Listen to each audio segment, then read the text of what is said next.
Vice ganda.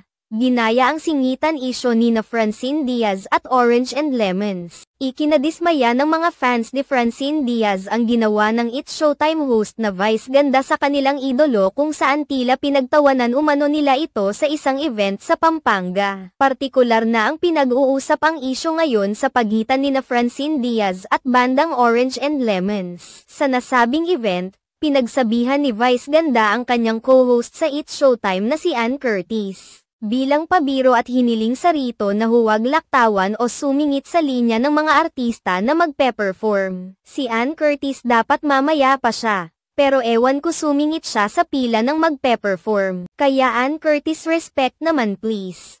Respect naman sa artist, pabirong pahayag ni Vice ganda. Kaagad namang napansin ng maraming mga netizens, partikular na ang mga tagahanga ni Francine Diaz, na tila sadya umanong ginaya ni Vice ganda at Ann Curtis ang sapawan issue sa pagitan ng Orange and Lemons at ni Francine Diaz. Matatandaang nag-viral sa social media ang kapamilya actress na si Francine Diaz matapos itong mag-perform sa isang event sa San Jose, Occidental, Mindoro. Ang biglaang pag-akyat ni Francine Diaz sa stage ay naging sanhi ng pag-walkout ng OPM band na Orange at Lemons. Dahil pakiramdam umano nila ay binatos at hindi sila nirespeto ni Francine Diaz, gayong nauna naman sila sa stage at nauna rin sila sa listahan ng mga magpe-perform. Ayon sa mga organizer ng event, hiniling sa kanila ni Francine na mag-perform ng mas maaga, at habang binibigyan nila ito